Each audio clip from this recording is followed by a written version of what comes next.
There is just too much violence at all these Washington marches and rallies. You know what would really help lift people's spirits during these events? Clowns.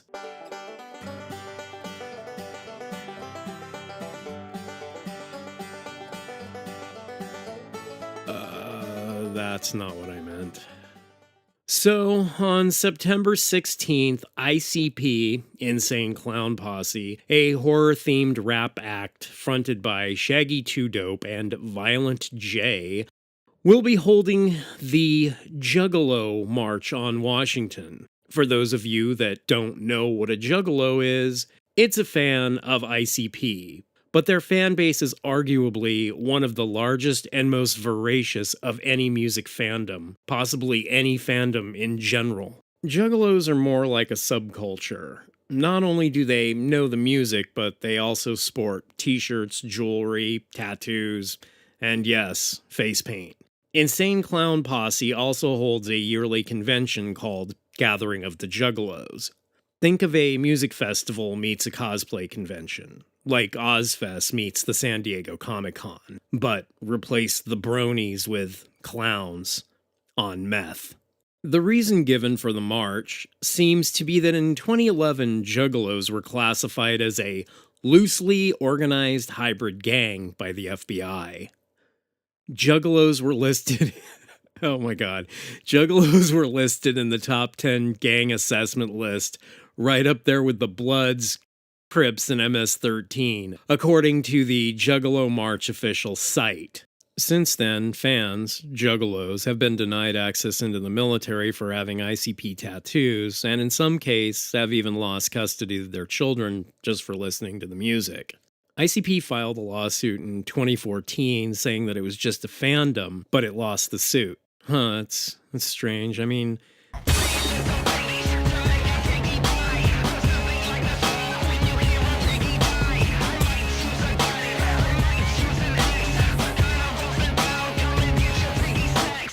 Yeah, Insane Clown Posse frequently raps about murder and killing cops. But yeah, I have no idea why the FBI would think that Juggalos were a gang. Yo, redneck, filthy, bigot swine. I rode into town with my axe in my holster. Everybody knows about the wicked piggy roaster. Huh. Yeah, it's real weird.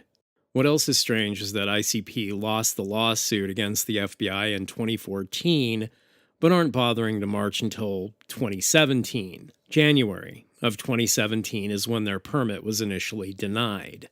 Huh, weird. They wait 3 years to stick up for their fans' rights. Wonder why? Couldn't be because President Trump's in office now, could it? For some reason, Juggalos have a reputation for being violent idiots. Picture Antifa in clown paint, drunk, on meth. So on September 16th, not only will the March of the Juggalos be happening, but that same day at the National Mall, there will be a pro-Trump rally, a liberal march, aka BLM and Antifa, and some weddings, I guess? That's weird. The worst part of it is now the retarded-ass Juggalos are going to fight Nazis. Oh boy. Everybody thinks they're going to get a chance to punch some Nazi in the face at Normandy. And those days are over. They are long gone. I used to think I was going to get a chance to do it. Now I realize I'm going to be eating Jell-O.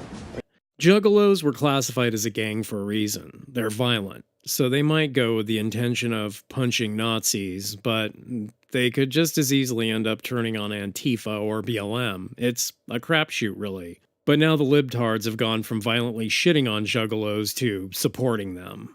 Check out these amazing tweets that were posted on some totally not crappy alt-left site. This guy says Juggalos are woke.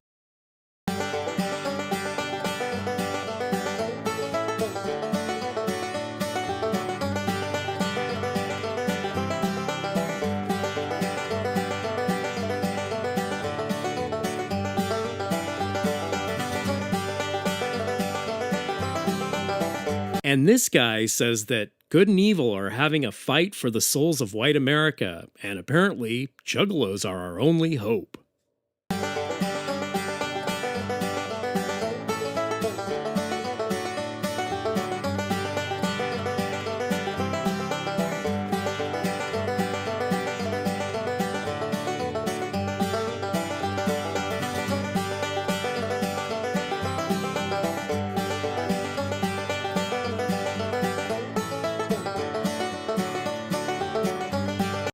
Oh boy, wow, it's gonna be great. Now, I'm just guessing, but I bet whoever pays for Antifa to show up at these events must have also reached out to ICP and offered them something to show up, like, oh, I don't know, money? ICP came into popularity in 1994 and has been going strong ever since with an increasingly larger and larger fan base. They are the founder and owners of Psychopathic Records, their label, and they make and market all their own merch. Last I checked, an ICP jersey goes for upwards of $150.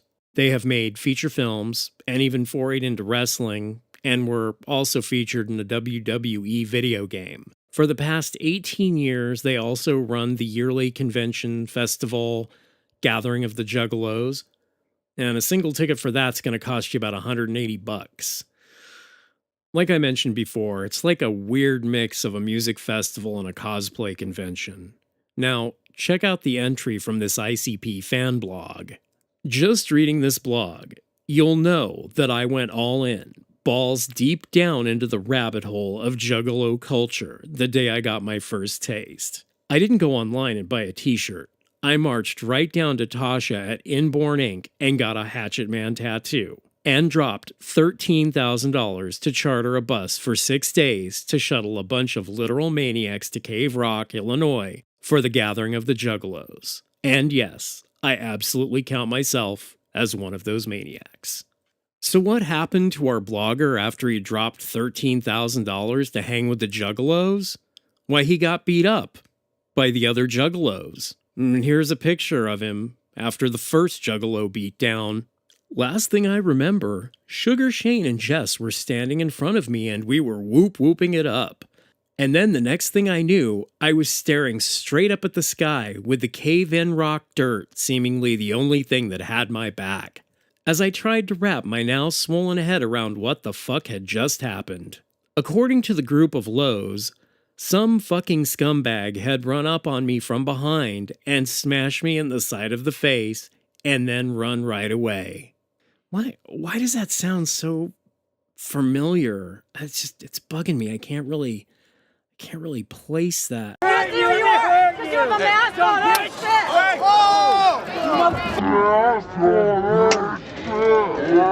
Oh, there we go. The blog continues. As I was laying on my back in the grass and finally starting to wrap my rapidly swelling head around what had just happened, I heard a bit of a commotion. As my eyes trained on the blur coming towards me, I snapped to attention just as a body launched through the air at my prone figure, and a fist came smashing down upon my face. With what little coherence I had left, I was able to ascertain that said fist was attached to the body of a man with murderous intent. That day, I had sent a pic of my face to my friend Cody, who worked for ICP, and her response was, "What the fuck did you do?" Of course she thought I instigated it. She knew me well. Maybe I did. Maybe juggalos were allergic to glitter and tight Daisy Dukes on men.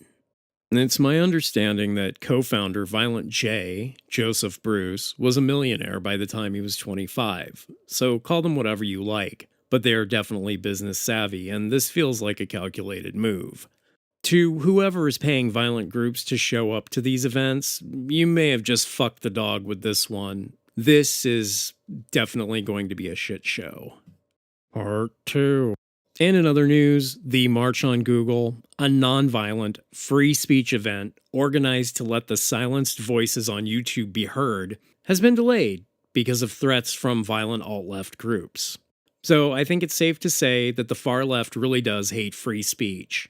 That, and I'm sure whoever is pulling the strings at Google didn't just hire these guys to shut it down. I mean, that would never happen, right?